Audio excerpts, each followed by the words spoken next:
Meuf, ça fait 2 fois cette semaine que des personnes m'écrivent sur Instagram pour me dire « Marion, comment fais-tu pour être aussi organisée, aussi linéaire ?» Alors ça, j'ai bien ri en recevant ça. Je me considère comme la meuf la plus non linéaire possible. Donc, c'était assez rigolo. Je crois que les personnes me voient sur Instagram tous les jours en story et se disent « Waouh, comment elle a fait la meuf pour être genre tout le temps là et tout ». Et que du coup ça envoie une image de moi qui n'est pas tout à fait juste et peut-être un peu culpabilisante, genre pourquoi elle n'y arrivait pas moi ou ce genre de choses.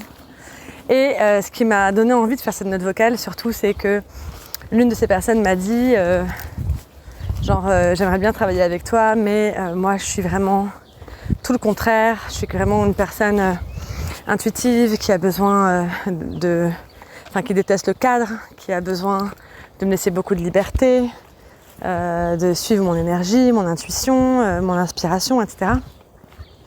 Et toi, tu as l'air d'être une meuf super organisée et du coup, je pense pas que ça matche, quoi, tu vois, en termes de personnalité. Et du coup, bon, c'est rigolo parce que elle a ma personnalité et j'accompagne à peu près exclusivement des personnes qui ont cette personnalité. En général, les personnes avec qui je travaille ont déjà suivi un ou plusieurs programmes pour s'organiser, entre guillemets, et sont toujours au même point en se disant « je comprends pas, j'ai toutes les méthodes, mais je ne les applique pas, c'est comme mon problème, tu vois ». Donc l'idée du coaching, c'est non pas de transmettre une bonne pratique, mais vraiment d'aider les personnes qui font du coaching à comprendre leur fonctionnement optimum à elles. Donc ça demande de lâcher le fantasme de la personne qu'on aimerait être ou qu'on pense qu'on devrait être et juste se regarder tel que l'on est et dire ok, moi je fonctionne comme ça, je suis bonne à cet endroit, je suis nulle à cet endroit, donc j'arrête de me raconter des histoires et je regarde les choses telles qu'elles sont. Et à partir de là, je développe des stratégies qui s'appuient sur la personne que je suis vraiment et non plus sur la personne que je crois être ou que j'aimerais être ou qu'on m'a dit que je devais être. Donc pour trouver son organisation, voilà, on regarde c'est quoi ton rythme naturel, c'est quoi tes besoins, etc. Et en fait, on va tester différentes choses parce que moi, je n'ai aucune idée de ce qui va fonctionner pour toi ou pas. Donc on va le tester ensemble jusqu'à ce qu'on trouve la bonne méthode et surtout jusqu'à ce que tu développes la capacité de trouver toute seule ta méthode, de l'ajuster avec des fois dans la vie on a des périodes de rush, des fois des périodes plus calmes, des fois on a des périodes où on est pleine d'énergie et de créativité et d'autres où on est aussi utile qu'un flambi sans languette. Et donc comment est-ce que je fais pour me donner cette souplesse, suivre aussi la personne que je suis, les événements de la vie et tout sans culpabiliser, sans me fouetter, sans tout abandonner, etc., etc. Bref, ceci étant dit, j'ai partagé à la personne qui m'a écrit sur Instagram parce qu'elle me disait mais comment fais-tu pour t'organiser et tout. Et du coup je lui ai partagé mes 3 astuces que j'ai envie de te partager à toi qui peut-être te reconnais dans ce profil de je n'aime pas le cadre et je ne suis pas une personne routinière, etc. Je ne peux pas répéter les mêmes trucs tout le temps. Ça fait un petit peu référence à ma note vocale de la semaine dernière d'ailleurs sur l'impermanence. Donc, mes 3 astuces. La toute première, c'est que je me fixe un seul objectif par an. Un seul. Et cet objectif, c'est un objectif de chiffre d'affaires. Donc je me dis cette année, je veux faire tant de chiffre d'affaires, minimum.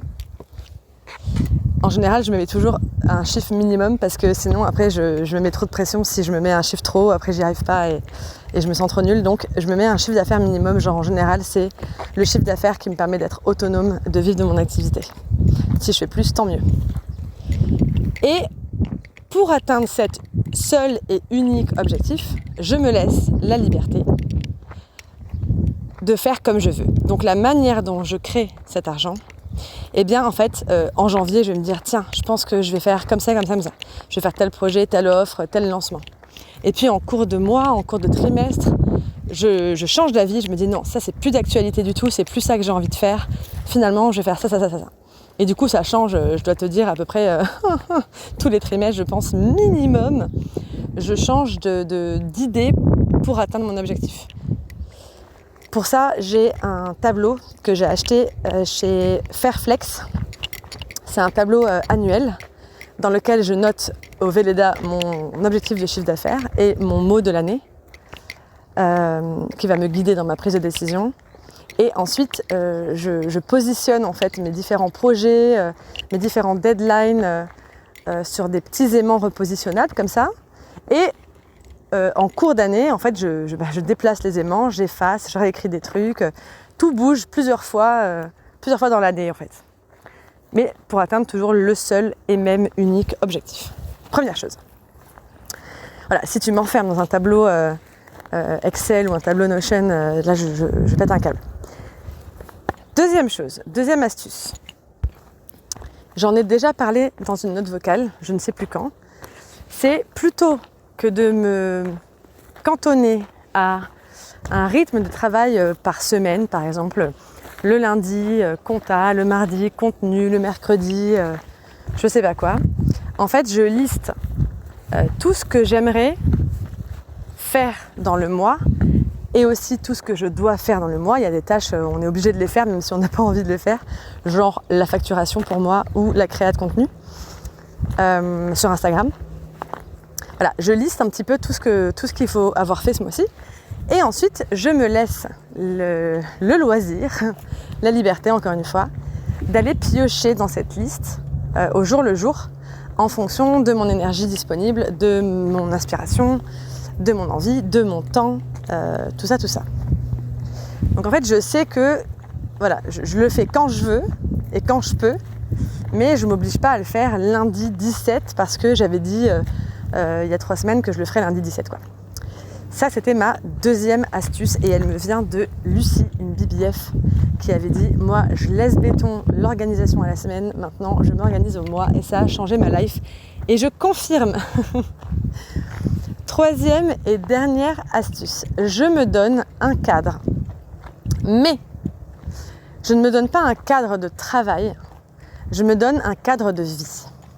Je me dis, moi c'est Marion qui parle là, je veux avoir fini mon travail le mardi à 18h parce qu'à 18h30 j'ai mon cours de danse et que je ne veux pas le rater, je l'adore, il me rend trop heureuse. Je veux le lundi avoir fini à 17h parce que le lundi c'est mon soir avec mon amoureux. Je veux avoir fini le jeudi à 15h parce que je dois récupérer mon petit garçon à l'école. Je ne prends pas de rendez-vous le vendredi parce qu'en fait, le vendredi, s'il y a la maîtresse qui est malade, si c'est les vacances scolaires ou quoi, et bien en fait, j'ai mon enfant et c'est ma priorité. Je ne travaille pas le week-end parce que c'est trop important pour moi sur les quelques jours que j'ai avec mon fils et même avec moi-même. En fait, je suis pleinement présente à la relation, pleinement présente à ce que je fais. Parce que c'est pour ça aussi que je me suis mise à mon compte. Donc en fait, là ça rejoint un petit peu ce que je dis quand je dis l'entreprise est au service de ta vie. Le travail est un moyen pour vivre pleinement ta vie. L'idée c'est de ne pas se fixer un cadre de travail, mais de se fixer un cadre de vie. C'est quoi mes impératifs, mes non négociables de ma vie sur lesquels je ne veux pas que le travail empiète. Et comme ça, c'est à l'intérieur de ce cadre-là que rentrent mes heures de travail. Et ça m'aide énormément à tenir le cadre. Parce que je ne le fais pas pour travailler, je ne le fais pas pour mes clientes, je ne le fais pas pour gagner de l'argent. Je fais ce que je fais pour kiffer ma life. Et je t'assure que ça change beaucoup. Et ça, je l'avais réalisé, enfin je le faisais de manière un peu intuitive, mais je l'avais réalisé, formalisé en accompagnant Fanny, qui déteste le cadre. Et le jour où elle a compris, mais genre ça s'est illuminé dans sa tête, elle a dit genre « Ah mais en fait le cadre est à mon service, genre je pose mon propre cadre, personne ne me l'impose. » Mais genre la meuf, y a tout le reste à suivi quoi. Enfin, la productivité, la motivation, l'autodiscipline, voilà. Donc ce sont mes 3 astuces. Un seul objectif par an avec la liberté de l'atteindre comme je veux et de changer 1000 fois d'avis si je veux. Avoir une liste au mois et pas à la semaine et piocher dedans en fonction de mon énergie, de mon inspiration, de mon temps disponible. Et me poser un cadre de vie dans lequel le travail en fait prend la place qui reste et non pas me fixer un objectif de travail. Voilà, j'espère que ça t'a inspiré, cette petite note vocale, cette longue note vocale d'ailleurs. Si tu as, toi, des principes, des astuces simples comme ça d'organisation que tu as envie de partager à toutes ces femmes qui détestent l'organisation, eh bien, je serais ravie de t'entendre et de le partager. Viens me raconter tout ça sur Instagram, marion.arnaud. Je te souhaite une belle suite de journée, soirée, et je te dis à très vite pour la dernière note vocale du mois de juin.